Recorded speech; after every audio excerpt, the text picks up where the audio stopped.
Hey, we about to jump into another reading, honey, because we need some answers. Okay, today on the show we have Megan the Stallion and Pardi Fontaine, and we want to know what happened to these people. Okay, one minute they was had all this passion and chemistry for one another, then next thing you know, Megan Stallion was on a date with somebody else. Okay, so we're gonna see what's going on, and I even think he is already dating somebody else. But we're gonna go ahead and pull some cards to see what happened between Megan the Stallion and Pardi Fontaine. Let's jump into it.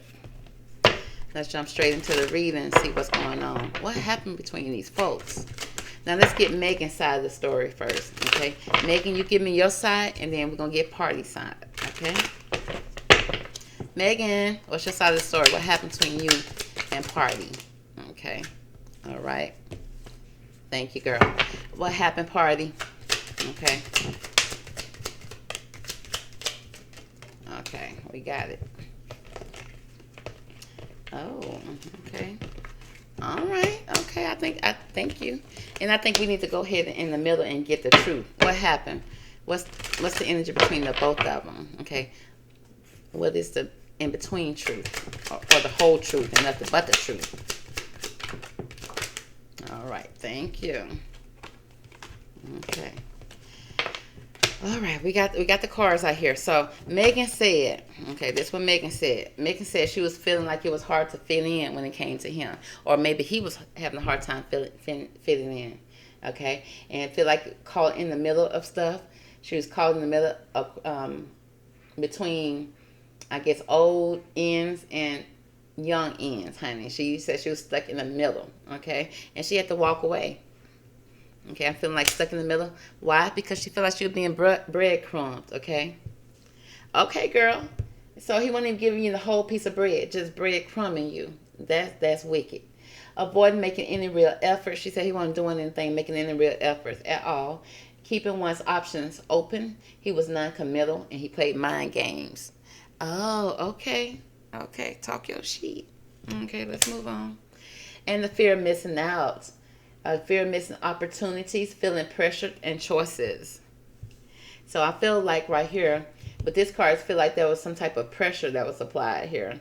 And maybe even opportunities, some type of opportunities that maybe he wasn't taking opportunities, or he didn't have many opportunities, or maybe she had to miss out on opportunities because of him. Okay? But either way it go, instant famous. Okay, many look up to you. Public recognition, the spotlight. Popular, instant fame. Okay, so it seems like there was some problem with Megan's popularity when it came to Pardi, honey. And she felt like she was stuck in the middle with everybody putting her name into stuff and what was going on in the media. And then she felt like, you know, first of all, she said there was no commitment here when it came to this man. So don't try to come in and ask her no questions. But then at the same time, it's like, because there's no commitment here, she felt like she was being breadcrumb. She felt like and then it got to the point that she wasn't going nowhere or doing nothing because of, she was feeling some type of pressure from him, trying to prove something to him. Okay, and she felt stuck in the middle. At the same time, being breadcrumb all along. That's a no, ma'am. Because at this point, her fame was hot. And she said many people looked up to her, and because her popularity may have been a problem for him as well. Next, okay? Pardi, what's your side of the story? Oh, he said he was playing games, honey. He said he was completing a task skillfully. Way to go, nice work. Well done, clever, great move, okay? So, oh, he playing games. Oh, he said he wasn't. He said he was playing a game, but he said he was simping as well. He said she made him feel like a simp. Bruh, here they go making excuses. She can't make you feel like a simp. You was a simp already, probably, okay? And then you started feeling that way because you were with Megan Thee Stallion. Why would you go get with Megan Thee Stallion if you knew you were going to be simping out or feeling like a simp? Okay, let me get back to the tarot reading. Will you do? He said he would do anything to win her over. He was a nice guy and a fool. And he said he was begging and groveling, okay? He was begging for that cookie. He was begging for that thing. And you know, he looked like a fool. He felt like he looked like a simp to the people. Okay, and he was shocked. He was shocked. Look at his afro. He said he was shocked, baby, and can't believe what he heard. He was caught off guard and very unsettled, okay, by what happened. And he was surprised and very speechless. Oh, what'd she do? Okay, about some tea that he was sipping. Okay, he sipped some tea. He said it was too hot. It burnt his tongue. Okay, and he wanted to box his way out of it. Who you boxed though? Okay, who did you box out? Because I didn't hear you boxing no man in the street. Okay, and Megan Thee Stallion just dumped you and went on with somebody else, which means she was being spiteful. So you did something to piss her off. It says, careful who you listen to though, Pardi. Okay, because you listen to constructive criticism, listening to gossip and news. So pretty much he would listen to the news and cause trouble with this girl. Okay, and breadcrumbing her at the same time. Now in the middle of what was going on was love bombing. Okay, this right here was showered with attention to influence someone's behavior. Somebody was being very manipulative, and there were some hidden motives here. Now, who had the hidden motives? Somebody seemed like they started off playing games over here. So Pardi seemed like he started off with different type of motives here, and then it turned into something maybe. But it didn't, I didn't see love here. It just said he was simping. He said he didn't want to look like a simp, but there was some love bombing going on here. And the mood, honey, the relationship probably was a little boring too. The topic of how you're feeling is relatable to them. Oh, feelings and understanding. So I feel like this relationship was some type of mood, some type of trend. Yep, they was very relatable to the girls out there in the streets, girl who's outside. We got side hustle here, freelance, making ends meet. So it seems like, again, the ends wasn't meeting. Okay. The ends wasn't meeting in this relationship. Again, making feel like, see, it's starting to say that this breadcrumbing is true. He came over here playing games and breadcrumbing this girl. It speaks about self-employment. Said he had part-time work, baby. He didn't even have a full-time job. It speaks about extra income. He constantly needed it. And then we got this millennial thing. It seemed like there may have been an age difference here because I see exennial here and millennial here. So there must have been some type of age difference. Self-enterprising. Or then again, it's talking about somebody want to be independent. We know Megan Thee Stallion is independent, gonna talk her stuff and walk out the door. And it speaks about, and then also she gonna wear her outfits. But it seems like somebody tried to enterprise her, tried to tell her what to do, what she can't do. And she says she's self-enterprising, baby. Young person, individuality. Again, I feel like they had their own individual ways of doing things. And I don't think they came together as a couple, like for real, for real. I feel like she did her thing, he did his thing. And then when she did stuff that embarrassed him, he started breadcrumbing, honey, and sipping tea and listening to everything that's on the street, baby.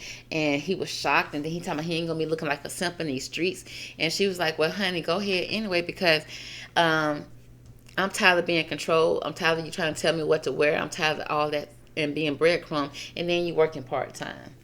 So let's see what was the love, because these are love cards, honey, that I just pulled. So, but we're gonna pull from the second deck of love cards and see why did they officially break up.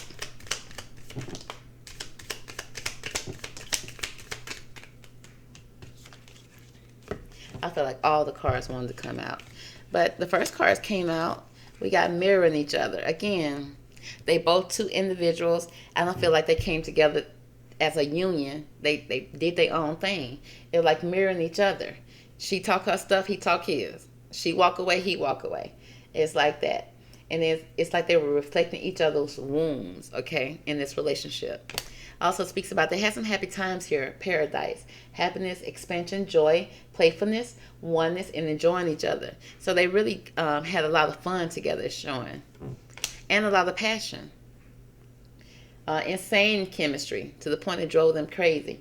They liked each other equally. Again, having fun. But we got the palm tree, stability, security, performance, growth, endurance, and flexibility. I feel like when she performed, I feel like he probably felt a certain type of way about outfits and stuff like that. Because I see performance showing the beginning, her stability. That's how she paid for stuff. So it's like, unless you gonna up your part-time hours to full-time, please don't speak on my outfits. Okay? And somebody not being flexible, probably being flexible at first and then not being flexible at the end. And then come to find out you're just a karmic relationship, which means you're a toxic relationship here to teach each other something. Okay, we got triggers. They were triggering each other. Okay, resentment, lessons, letting go, and loving you. And there may have been some type of addiction here. there. Can y'all not see the cards? Oh, there we go. Addictions. We got codependent relationship, obsession, somebody controlling, and somebody had a block and restraint. But we got the Cupid's arrow. Have faith, love is coming. So they both were still probably out there dating, looking for love. Okay, but there was some hesitations about making this relationship official. Okay, and then they was probably always out there meeting the one, moving on. Okay, and so again, I see a lot of love bombing here, listening to the streets, part-time jobs not adding up, baby. The income is not coming in. Okay, it's not incoming. Age, I see age difference, if not an age difference, because he do look older than her, but at the same time, maybe maturity issues as well. Okay, I see different generations. Also, a lot of breadcrumb in here. Somebody just non-committal. I don't feel like they was ever committed to each other, even though they was together, had a lot of passion and a lot of chemistry for each other. But at the end of the day, they was triggering each other. Okay, and even though they was addicted to each other, their addiction also caused controlling issues. Okay, so it was just almost toxic with a lot of passion. Okay, that thug passion, if you will. But then at the same time, he feel like the thug passion is one thing, but then when she was going through her case and her hard times, he didn't stand beside her properly. So you got to let him go. So let's move on. Okay? Catch me on the next reading. Talk to you later, girl. Bye.